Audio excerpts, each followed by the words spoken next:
지난번에 제가 하나님의 말씀을 대언하면서 지금 우리가 살고 있는 이 시대가 뉴 노멀 시대라는 말씀을 드렸습니다. 뉴 노멀이라는 것은 새로운 정상의 시대, 이전에는 정상적이었던 것이 비정상이 되고 옛날에는 비정상적이었던 것이 정상적인 시대가 되는 그런 시대를 뉴 노멀 시대라고 합니다. 그러니까 이것은 어떤 의미에서 기준이 날마다 바뀐다는 이야기입니다. 그 시대의 정치적 가치를 따라, 그 시대의 사람의 생각을 따라 모든 기준들이 바뀌어진다는 이야기입니다. 그 말은 대단히 혼란스럽고 혼돈스러운 시대다, 그런 뜻입니다. 사랑하는 성도 여러분, 우리가 이런 시대의 중심에 살고 있는데 아무리 시대가 뉴 노멀 시대라 할지라도 저와 여러분에게는 선명한 기준이 있습니다. 오늘 성경 말씀은 바로 그 이야기를 우리에게 들려주는 것입니다. 우리는 세상의 이야기를 듣고 세상의 기준을 삼아 사는 자들이 아니라 우리는 날마다 우리에게 영원한 기준이 되는 하나님의 말씀을 붙들고 새로운 시대를 살아가는 능력 있는 하나님의 자녀들인 줄로 믿습니다. 그래서 오늘 이 성경 본문을 통해서 주께서 우리에게 들려주는 메시지를 듣고 아무리 뉴 노멀 시대에 이것이 정상이다 이렇게 말을 해도 우리는 진리의 말씀을 붙들고 이 하나님의 말씀만이 나의 삶의 기준이라고 외칠 수 있는 그런 귀한 종들이 되시기를 주님의 이름으로 축복합니다. 그래서 오늘 이 본문의 말씀을 통하여 혼돈의 시대를 지혜롭게 살아가는 비결에 대한 하나님의 말씀을 선포하겠습니다. 첫 번째는 이것입니다. 혼돈의 시대에는 빛이신 예수님 중심으로 살아야 한다. 우리 다 같이 한번 읽어보겠습니다. 시작. 혼돈의 시대에는 빛이신 예수님 중심으로 살아야 한다. 여러분, 오늘 본문 12절에 우리 예수님은 정확하게 자기가 어떤 존재인지를 말씀해 주셨습니다. 여러분, 본문 12절을 함께 읽도록 하겠습니다. 시작. 예수께서 또 말씀하여 이르시되 나는 세상의 빛이니 나를 따르는 자는 어둠에 다니지 아니하고 생명의 빛을 얻으리라. 아멘. 오늘 본문에 예수님은 자신을 빛이라고 말하는데 이 빛이라는 것은 헬라어로 포스라고 말합니다. 우리가 이 사람의 포스가 장난이 아니다, 그런 포스가 아니고요. 이 포스라는 말은 뭔가 하면 하나님의 생명 또는 하나님의 나타나심, 그런 뜻입니다. 예수님이 빛이라 이렇게 말하는 것은 뭔가 하면 정확하게 이해를 하면 이런 뜻입니다. 하나님께서 생명으로 예수님을 이 땅에 보내주셨다. 그래서 예수님은 이 땅에 하나님으로 나타나셨다, 그런 뜻인 것입니다. 우리가 말하는 이런 자연적인 빛을 말하는 것이 아니라 우리에게 생명을 주시는 하나님이 나타나신 것을 빛이라고 말하는 것입니다. 그래서 오늘 그런 중심으로 이 말씀을 바라보면 예수께서 또 말씀하여 이르시되 나는 세상의 빛이니 나를 따르는 자는 어둠에 다니지 아니하고 어디에 다닌다고요? 생명의 빛에 다닌다. 바로 그 이야기를 하는 것입니다. 사랑하는 성도 여러분, 예수 그리스도는 빛으로 이 땅에 오신 줄로 믿습니다. 성경에는 이것을 72번이나 우리에게 말하고 있는 것입니다. 그래서 이 세상, 이 험한 세상 삶을 살아갈 때에 빛이신 예수 그리스도를 마음에 모시고 사는 사람들은 아무리 뉴 노멀 시대가 온다 할지라도, 혼돈의 시대가 온다 할지라도 빛이신 그 예수님을 바라보며 이 길을, 어둠의 길을 잘 걸어갈 수 있다라고 성경은 말하고 있는 것입니다. 사랑하는 성도 여러분, 세상에서 가장 복 있는 사람은 누구입니까? 바로 빛이신 예수님이 마음속에 있는 저와 여러분들인 줄로 믿습니다. 그래서 요한복음 1장 9절은 우리에게 이렇게 선포합니다. 우리 다 같이 크게 한번 읽겠습니다. 시작. 참빛 곧 세상에 와서 각 사람에게 비추는 빛이 있었나니 그가 세상에 계셨으며 세상은 그로 말미암아 지은 바 되었으되 세상이 그를 알지 못하였고 자기 땅에 오매 자기 백성이 영접하지 아니하였으나. 예수님은 참빛인데 이 참빛을 사람들이 영접하지 아니했다는 것입니다. 근데 우리는 요한복음 1장 12절에서 정확하게 이것을 알 수 있습니다. 영접하는 자, 곧 그 이름을 믿는 자는 하나님의 자녀가 되는 권세를 주셨으니. 사랑하는 성도 여러분, 주 예수 그리스도를 빛으로 모시는 자는 그의 자녀가 되고 하나님의 자녀가 되어 이 험한 세상을 넘어지지 않고 살아갈 수 있다는 것을 우리에게 가르치는 것입니다. 여러분, 우리가 사는 이 시대 앞을 보아도 뒤를 보아도 캄캄한 세상입니다. 어디로 가야 될지를 모릅니다. 세상의 매스컴에는 이것이 길이라고 아무리 이야기하고 있지만 우리가 판단해 볼 때는 전혀 그것이 생명의 길이 아닌 것을 우리는 잘 알고 있는 것입니다. 옛날에는 옳은 것이 지금은 옳지 않은 것이 되었습니다. 옛날에는 윤리와 도덕적인 것이 지금은 적폐가 되었습니다. 그래서 이제는 정말로 하나님 앞에서 우리가 어떤 삶을 살아가야 될지 헷갈리는 시대에 살고 있는 것입니다. 그러나 사랑하는 성도 여러분, 저와 여러분들은 헷갈리지 않습니다. 왜냐하면 우리에게는 참빛이신 예수님이 우리 안에 계셔서 우리를 어둠 가운데 두지 아니하시고 빛 가운데 걸어가도록 만들어 주셨기 때문입니다. 사랑하는 성도 여러분, 예수님만 붙들고 사는 사람이 복된 인생입니다. 예수님만 붙들고 사는 저와 여러분이 이 마지막 때를 살아갈 수가 있는 것입니다. 그러므로 혼돈의 시대를 지혜롭게 사는 비결이 뭐냐? 세상에서 이렇다 저렇다 아무리 많은 말을 해도 우리는 예수님을 중심으로 사는 것입니다. 성경은 우리에게 이렇게 말하죠. 누가복음 10장 28절에서 30절, 우리 다 같이 한번 읽어보겠습니다. 시작. 베드로가 여짜오되 보옵소서, 우리가 우리의 것을 다 버리고 주를 따랐나이다. 이러시되 내가 진실로 너희에게 이르노니 하나님의 나라를 위하여 집이나 아내나 형제나 부모나 자녀를 버린 자는 현세에서 여러 배를 받고 내세에 영생을 받지 못할 자가 없느니라 하시더라. 아멘. 예수님 따르는 것이 손해입니까? 손해가 아닙니까? 손해가 아니라는 것입니다. 우리가 예수님을 따라갈 때 손해보는 것처럼 보이는 게 많습니다. 왜냐하면 형제도 버리고 자매도 버리고 부모님도 버리고 다 버리라고 말하고 있기 때문입니다. 그런데 여러분, 그 성경의 결론은 무엇입니까? 현세에 여러 배를 받고 하늘나라에서는 영생을 상속한다는 말씀으로 우리를 위로하고 있지 않습니까? 주님을 위하여 버리는 것이 결코 사라지는 것이 아니라 주님을 위하여 버리고 따르는 것이 우리를 살리는 길이라고 성경은 말하고 있는 것입니다. 사랑하는 성도 여러분, 이런 예를 한번 들어볼까요? 캄캄한 바다에 어둠이 짙습니다. 파도는 높이입니다. 거기에 배가 한 척 떠 있는데 위태롭습니다. 언제 뒤집어질 줄 모르는데 항구가 어디 있는지 모릅니다. 그리고 앞을 향하여 나아가는데 저 멀리 등대의 불빛이 보입니다. 그때의 이 선원들은 이렇게 생각합니다. 살았다. 깜깜한 어둠 같은 바다에서, 칠흑 같은 어둠의 바다에서 저 멀리 비치는 그 빛이 자신들에게 생명이 되는 것처럼, 사랑하는 성도 여러분, 저와 여러분이 사는 이 세상이 깜깜한 어둠이라 할지라도 우리 예수님 우리에게 등대가 되어주셔서 우리를 향하여 빛을 비추어 주시고 그 빛을 따라가는 저와 여러분들은 죽음 사망으로 가지 아니하고 영원한 생명을 누리는 줄로 믿습니다. 그러니 여러분, 죽기를 두려워하지 마시기를 바랍니다. 세상의 질병 때문에 여러분 두려워하지 마시기 바랍니다. 저와 여러분은 오늘 밤 죽어도 들어갈 하나님 나라 천국이 있기에 오늘 우리는 이 믿음의 길을 걸어가고 있는 것입니다. 사랑하는 성도 여러분, 따른다는 말은 아콜루데오라고 그러는데 함께한다, 동반한다, 뒤따라간다, 동의한다, 이런 뜻을 갖고 있습니다. 우리 예수님이 말씀하십니다. 나는 빛이다. 나를 따라오는 자는 생명으로 가게 될 것이다. 그 예수님을 따른다는 말이 뭐냐? 주님과 함께한다. 그분이 가는 길을 따라간다. 그런 뜻인 거예요. 나는 그 말에 동의합니다. 사랑하는 성도 여러분, 세상 사람들은 말합니다. 예수를 따라가는 게 뭐라고? 그 예수는 가짜 아니야? 근데 우리는 동의합니다. 뭐라고? 예수님이 따라가는 길이 생명의 길이요, 예수님이 우리의 빛인 것을 우리는 동의하는 것입니다. 그러므로 사랑하는 성도 여러분, 세상의 매스컴들이 이 모양 저 모양으로 우리를 향하여 이야기해도 여러분이 흔들리지 않는 비결 딱 하나가 있다면 내 심장에 계시는 예수 그리스도, 참빛이신 예수 그리스도, 그분이 여러분의 걸음을 인도해 가시는 거예요. 그러니까 여러분의 삶의 기준을 세상에 두지 마시고 예수 그리스도 그분에게 여러분의 시선을 고정하는 은혜가 저에게, 여러분에게 있게 되기를 주의 이름으로 축복합니다. 어떤 사람은 성경 공부도 합니다. 어떤 사람은 교회 와서 예배도 드립니다. 어떤 사람은 종교적 흉내를 냅니다. 근데 마음에 예수님이 없습니다. 그럼 이 사람은 기준이 없기 때문에 세상이 오는 소리에 흔들려서 주님을 떠나는 수밖에 없는 것입니다. 근데 우리는 좀 모자랍니다. 우리는 부족합니다. 장로님 기도대로 우리가 좀 연약합니다. 근데 내 안에는 예수님이 계십니다. 그러면 여러분, 우리는 안전합니다. 사랑하는 성도 여러분, 이 진리가 저와 여러분을 붙들고 있음을 믿으시기를 바랍니다.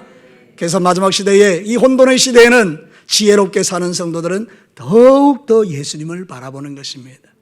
예수님만 더욱 사랑하는 것입니다. 두 번째로요, 혼돈의 시대는 육체를 따라 판단하지 않고 성령을 쫓아 살아야 합니다. 저를 따라 삽시다. 혼돈의 시대에는 육체를 따라 판단하지 않고 성령을 쫓아 살아야 한다. 아멘. 오늘 성경 15절 말씀 한번 볼까요? 예수님께서 바리새인들을 향해서 이렇게 말합니다. 함께 읽어보겠습니다. 시작. 너희는 육체를 따라 판단하나 나는 아무것도 판단하지 아니하노라. 바리새인들이 예수님을 향해서 말합니다. 네 정언은 참되지 않다. 네가 뭐 하나님이냐, 뭐 이렇게 이야기하는 겁니다. 그때 우리 예수님이 너희들의 판단은 옳지 않다 이렇게 이야기하는데, 현대어 성경에서는 이걸 이렇게 번역합니다. 너희들은 겉모양만 보고 판단하지만 나는 아무도 그렇게 판단하지 않는다. 이 말은 뭔가 하면 우리는 우리의 눈에 보이는 대로 모든 걸 판단한다는 거예요. 그런데 예수님은 우리의 중심을 보고 판단하시는 분이죠. 그러니까 여러분, 우리가 이 모든 세상을 살아갈 때 예수님을 믿는 사람들은 주님을 따라가야 합니다. 주님을 닮아야 하는 줄로 믿습니다. 예수님께서 겉모양으로 판단하지 않는 것처럼 우리도 겉모양으로 판단하지 않고 우리의 속사람을 가지고 판단하는 것입니다. 그럼 우리의 속사람으로 판단하는 비결이 뭡니까? 성령으로 충만해져야 된다는 이야기입니다. 사랑하는 성도 여러분, 우리는 우리 안에 예수님이 계시지만 또 한 분 보혜사 성령님이 우리와 함께 하십니다. 그래서 성령님은 우리에게 자꾸만 지혜를 주시는 겁니다. 어떤 지혜를? 세상을 살아갈 수 있는 지혜를. 가만히 두면 자빠질 우리들인데 성령님께서 계속 우리를 깨워주시니까 우리가 이 험한 세상 넘어지지 않고 살아가고 있는 것입니다. 여러분, 고린도전서 2장 13절을 한번 보실래요? 우리 다 같이 읽겠습니다. 시작. 우리가 이것을 말하거니와 사람의 지혜가 가르친 말로 아니하고 오직 성령께서 가르치신 것으로 하나니 영적인 일은 영적인 것으로 분별하느니라. 세상적인 것이 있습니다. 성령이 없는 사람들은 영적으로 판단할 수가 없습니다. 왜냐하면 성령이 안 계시니까요. 내 안에 성령이 없으니까 말씀을 들어도 그게 뭔지 모릅니다. 성령이 안 계시기 때문에 무슨 말인지 잘 모릅니다. 근데 성령이 내 안에 오시면요, 저 말이 무슨 말인지 이해가 가기 시작합니다. 왜냐하면 성령님이 가르쳐 주시기 때문입니다. 그래서 이 마지막 시대는 우리가 시대를 분별하고 판단할 때 내 눈에 보이는 것으로 분별하고 판단하면 안 되고, 우리는 늘 주님 앞에 기도하면서 성령님의 도움을 구해야 된다 이 말입니다. 그래서 성령께 기도했더니 하나님께서 시대를 분별할 수 있는 영적인 눈을 주시는 겁니다. 아하, 지금 이 시대는 이런 시대구나, 이때는 이렇게 살아야 되는구나. 그래서 하나님 앞에 그 지혜를 구하고 믿음의 길을 받는 것입니다. 사랑하는 성도 여러분, 로마서 8장 13절과 14절은 기가 막힌 이야기합니다. 우리 다 같이 한번 읽겠습니다. 시작. 너희가 육신대로 살면 반드시 죽을 것이로되 영으로서 몸의 행실을 죽이면 살리니 무릇 하나님의 영으로 인도함을 받는 사람은 곧 하나님의 아들이라. 그대로 띄워놔 보시죠. 여러분, 무릇 하나님의 영인데 이 하나님의 영은 뭡니까? 성령님. 성령의 인도함을 받는 사람이 누구라는 거예요? 하나님의 아들. 뒤집어 말하면 하나님의 사람들, 하나님의 아들들은 어떻게 산다는 거예요? 성령의 인도를 받는다. 여러분, 성령님의 인도를 받으시기를 축복합니다. 내 생각대로, 내 뜻대로, 내 말대로, 내 말 하고 싶은 대로 하는 게 아니라는 거예요. 내 입에서 나오는 대로 막 말하고 내가 살아가고 싶은 대로 살아가고, 그건 세상 사람들이라는 거예요. 우리 그리스도인들은 그렇지 않다는 거예요. 어떤 말을 할 때도 한번 멈추는 거예요. 스탑. 이 말을 하면 하나님 기뻐하실까? 내가 저 사람에게 이 말을 하면 저 사람은 어떻게 생각할까? 스탑. 멈추는 거죠. 그리고 성령님께 묻는 거예요. 성령님, 제가 이 말을 해도 될까요? 그때 성령님께서 평안을 주십니다. 그럼 그에게 말하는 것입니다. 우리가 어떤 행동을 할 때 내가 하고 싶은 대로 해버리는 것입니다. 근데 아니고 성령님에게 물어보는 것입니다. 해도 되겠습니까? 그때 하나님께서 마음에 평안을 주시는 겁니다. 그럼 하는 겁니다. 저는 이번 주간에 놀라운 경험을 했습니다. 제가 제 마음대로 판단했습니다. 근데 일이 막 꼬이더라고요. 내가 아무리 똑똑하고 내가 아무리 지혜가 많고 내가 아무리 모든 것을 다 가졌다 할지라도요, 내 판단은 일을 꼬이게 만들더라고요. 근데 하나님께 올려드리면 하나님께서 모든 꼬여진 것들을 풀어내시고 시온의 대로를 열어가시는 것을 볼 수 있었어요. 사랑하는 성도 여러분, 우리는 성령의 인도를 받아야 될 줄로 믿습니다. 성령의 인도를 받을 사람은 제일 중요한 게 하나님 앞에 엎드려 물어야 된다 이 말입니다. 우리 예수님은 이 땅에 오셔서 얼마나 성령의 인도를 받으셨습니까? 여러분 잘 알지 않습니까? 예수님 요단강에서 세례를 받을 때에 어떻게 하셨습니까? 성령이 비둘기같이 그에게 임하셨지 않습니까? 예수님이 공생에 시작할 때에 성령님에게 이끌려서 40일 동안 금식기도 하셨지 않습니까? 예수님께서 가는 곳마다 성령님에게 물어봤더니 성령이 주시는 힘과 능력으로 병자를 고치고 귀신을 쫓아냈지 않습니까?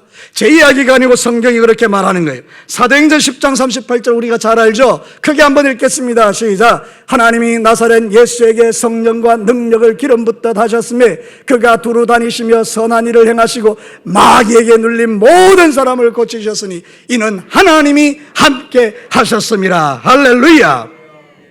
사랑하는 성도 여러분, 오늘 성경 본문에도 예수님은 그렇게 말합니다. 하나님이 나와 함께 하셨다, 이렇게 말하는 것입니다. 여러분 16절 말씀 우리 다 같이 한번 읽겠습니다. 다 같이 시작. 만일 내가 판단하여도 내 판단이 참되니 이는 내가 혼자 있는 것이 아니요 나를 보내신 이가 나와 함께 계심이라. 저 말씀 속에 뭐라고 말합니까? 나를 보내신 이가 나와 함께 하심이라. 누구를 통해서요? 성령님을 통해서요. 그래서 사랑하는 성도는 이 말씀 우리가 다시 한번 읽어봐야 합니다. 사도행전 10장 38절을 다시 한번 띄워주십시오.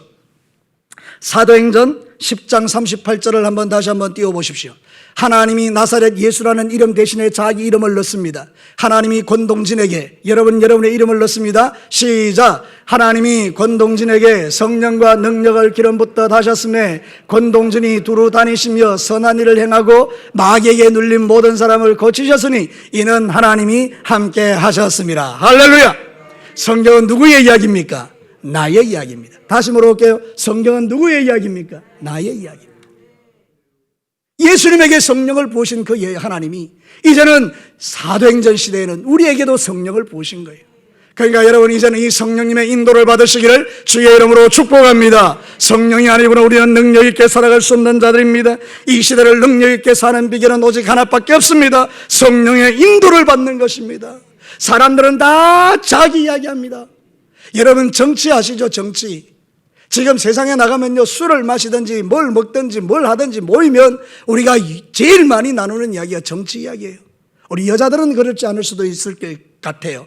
근데 남자들의 거의 대부분은 정치 이야기. 목사님들 모여도 또 정치 이야기예요. 근데 여러분 어떻습니까? 다 달라요, 생각이. 여러분 다 똑같잖아요. 왜 그런가 하면 자기 생각이니까요. 사랑하는 성도 여러분, 우리가 이 마지막 때를 살아갈 때 내 생각이 중요한 것이 아니고 우리는 성령의 인도를 받는 사람들이라, 하나님의 자녀들이라, 여러분들은 하나님의 생각에 집중하시는 것이 이 혼돈의 시대를 지혜롭게 사는 비결이라는 거예요. 성령의 인도를 받는 것. 여러분에게 참된 선생님이 있으면 얼마나 좋아요. 저는요, 중학교 1학년 때 내가 너무 좋아했던 선생님이 있어요. 여자 선생님이 아니에요. 나이가 제법 많으신, 머리가 희끗희끗하신 선생님이에요. 나는 그분이 너무 좋았어요. 그분이 국어 선생님이고 한문 선생님이었는데 제가요, 중학교 1학년 다닐 때요, 제일 공부 잘한 게 뭔지 아십니까? 답을 제가 다 가르쳐 드렸는데 국어하고 한문이었어요. 여러분 국어하고 한문은요, 제가 고등학교 가서도 제일 잘한 과목이에요. 제가 그때 그 대학 들어가는 시험을 칠 때도요, 저는 제일 점수가 잘 나온 게 국어예요.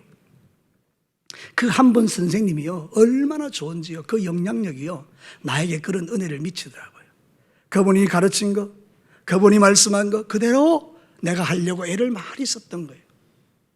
여러분, 그런데 생각해 보니 그 선생님은 지금 내게 안 계시고, 그 선생님은 나를 도와줄 수 없고, 그 선생님은 찾을 수 없지만, 근데 내가 진리를 깨닫고 나니 내게 최고의 선생님이 계시다는 걸 알게 됐어요. 그분은 성령님이십니다. 그래서 성령님을 보혜사라고 합니다. 보혜사. 말 그대로 보호해 주시고 은혜 베풀어 주시고 가르쳐 주시는 선생님, 보혜사. 사랑하는 성도 여러분, 내게 가장 좋은 이 성령님이 내게 계시는데 우리가 왜 그분에게 묻지 않을까요? 왜 우리는 그분에게 우리의 삶을 의탁하지 않을까요? 그것은 저와 여러분이 고집이 너무 세기 때문에 우리는 변명하고 우리의 연약함을 하나님 앞에 드러내면서도 주님 앞에 엎드리지 않는 겁니다. 사랑하는 성도 여러분, 진짜 우리가 연약하고 진짜 우리가 부족하고 우리가 진짜 하나님 앞에서 지혜가 없기 때문에 우리는 주님 앞에 구해야 하는 것입니다. 장로님의 기도대로 하나님, 우리는 연약하오니 주여 우리를 도와주셔야 합니다. 이건 우리의 진실한 고백인 거예요. 여러분, 앞으로 신앙의 삶을 살아가는 모든 날들 동안에 이 혼돈의 시대를 살아갈 때 여러분의 지혜와 여러분의 생각과 여러분의 판단이 아니라 하나님이 주신 지혜로 살기를 원하시거든 성령님의 인도를 받으시기를 축복합니다. 그럼 여러분의 삶이 형통하게 되는 거예요. 성령님 나를 이끌어 주십시오. 눈에 보이진 않아도 내 안에 계시는 보혜사 성령님 나를 인도해 주십시오. 사랑하는 성도 여러분, 세상은 이 말을 이해하지 못합니다. 그러나 우리는 100% 이해합니다. 맞습니다. 성령님 당신이 나의 삶을 인도하셔야 합니다. 마지막 세 번째입니다. 혼돈의 시대에는 하나님의 정언을 기준으로 살아야 합니다. 우리 다 같이 한번 읽어보겠습니다. 시작. 혼돈의 시대에는 하나님의 정언을 기준으로 살아야 한다. 오늘 성경 본문에 보면 제일 많이 나오는 단어가 뭔지 아십니까? 정언이라는 단어입니다. 여러분 13절 한번 볼까요? 바리새인들이 이르되 네가 너를 위하여 뭐하니? 정언하니? 네 뭐가요? 정언은 참되지 않다. 14절 보시죠. 예수께서 대답하여 이르시되 내가 나를 위하여 정언하여도 내 정언이 참되다 이렇게 말하죠. 17절을 한번 볼래요? 내가 율법에도 두 사람의 정언이 참되다 기록되었으니 18절에는요 내가 나를 위하여 정언하는 자가 되고 나를 보내신 아버지도 나를 위하여 정언. 그러면 여러분 이 짧은 성경 속에서 뭐가 제일 많이 들어있는 거예요?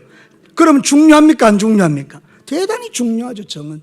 이 정언이 도대체 뭐길래 예수님은 이렇게 말씀하시는 걸까요?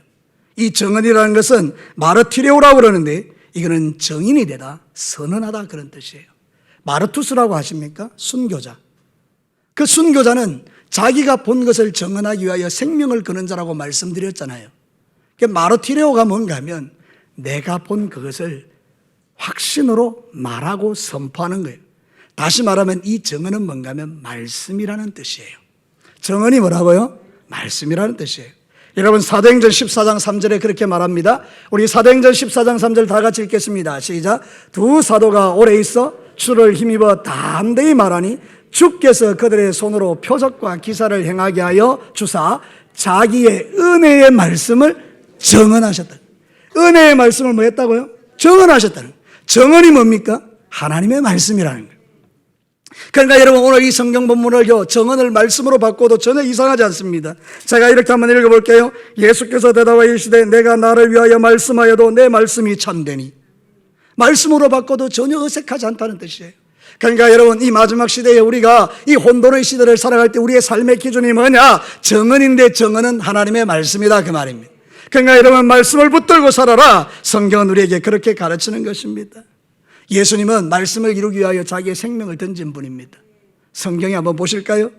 마태복음 26장 53절 54절 우리 다 같이 한번 읽어봤으면 좋겠어요.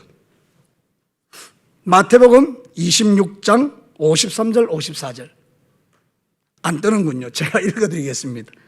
너는 내가 내 아버지께 구하여 지금 12군단도 되는 천사를 보내시게 할 수 없는 줄로 아느냐. 계속 읽어봅시다. 시작. 내가 만일 그렇게 하면 이런 일이 있으리라 한 성경이 어떻게 이루어지겠느냐 하시더라. 잘하는 말씀이에요. 들어보십시오. 예수님이 마지막 십자가에 달려 돌아가시기 전에 잡혀가잖아요. 밤중에 겟세마네 동산에서 기도하고 가는데 가룟 유다가 자기 선생님이 어디서 기도하는지를 알기 때문에 캄캄한 밤에 찾아온 겁니다. 군사를 데리고. 그래서 와서 예수님을 잡으려고 하니까 베드로가 열받아가지고 뭘 뽑았습니까? 칼을 뽑아서 누구의 귀를 쳤습니까?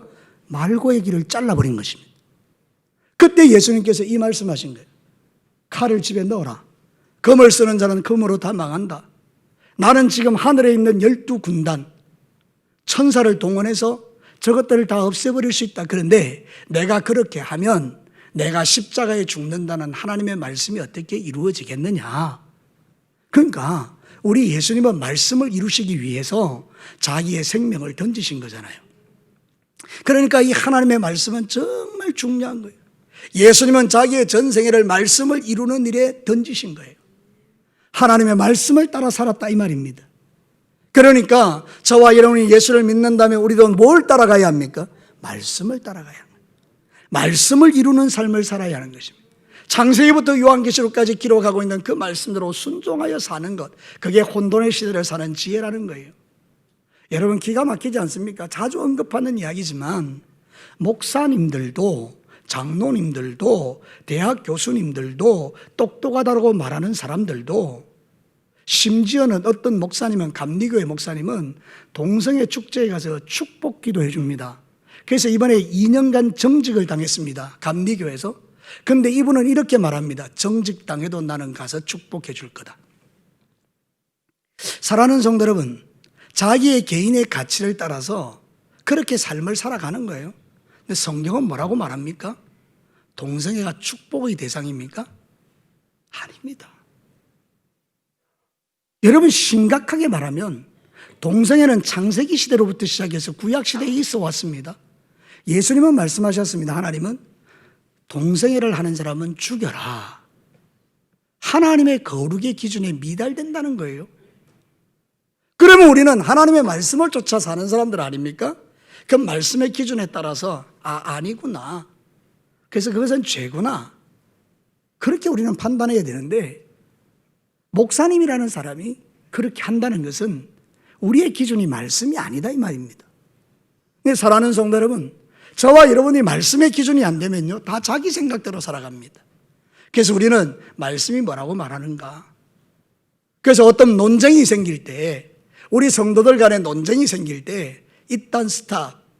말씀이란 뭐라고 하는지 보자. 그래서 말씀의 기준에서 내가 잘못됐으면 회개하면 되는 거예요. 네 생각이 어떠냐, 내 생각이 어떠냐, 답이 안 나옵니다. 네, 하나님의 말씀은 답입니다. 할렐루야. 그러니까 여러분의 모든 인생이 하나님의 말씀이 여러분의 삶의 기준이 되기를 축복합니다. 말씀은 능력입니다. 좌우의 날선 어떤 것보다도 예리합니다. 원수마귀를 쫓아냅니다.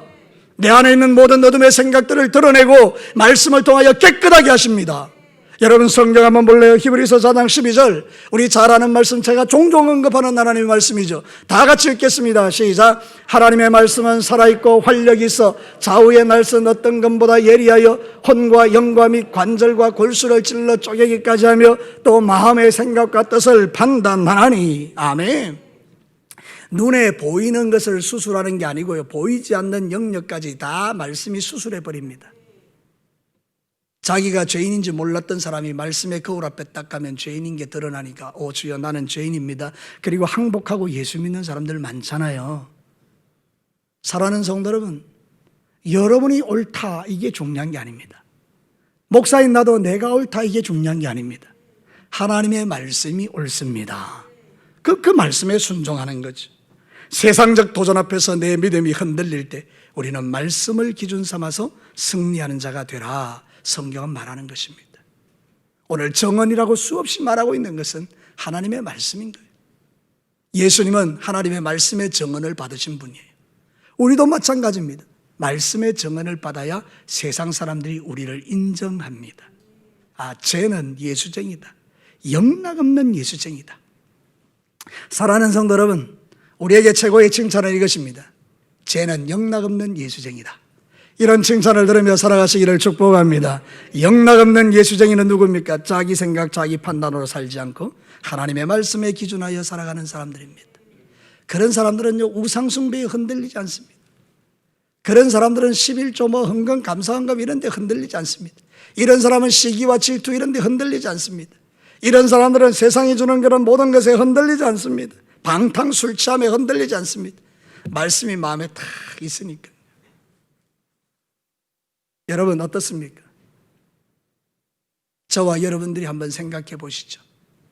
오늘 우리의 삶의 기준이 말씀인가? 내 생각인가? 우리는 진리의 말씀이 우리의 삶의 표준과 기준이 되어 그렇게 믿음의 길을 가기로 결정할 때 우리는 혼돈의 시대에도 흔들리지 않는 하나님의 사람이 될 수 있는 것입니다. 여러분 그렇게 살아가시기를 주의 이름으로 축복합니다. 마지막으로 말씀을 마치겠습니다. 사랑하는 성도 여러분, 혼돈의 시대를 지혜롭게 사는 비결이 뭡니까? 첫 번째는 누구 중심으로 살아야 합니까? 예수님 중심요. 하나님이신 예수님 중심으로 살아야 돼요. 내 삶의 기준과 가치가 예수님에게 있는 거예요. 두 번째는요, 누구의 인도를 받아야 됩니까? 성령님의 인도를 받으셔야 됩니다. 성령의 인도. 나의 삶의 표준이 뭐가 되어야 됩니까? 정은 하나님의 말씀. 여러분, 그래서 여러분들이 이 마지막 시대에 흔들리지 않는 믿음으로 주님 앞에 살아내시기를 주님의 이름으로 축복합니다. 우리 다 같이 기도하십시다.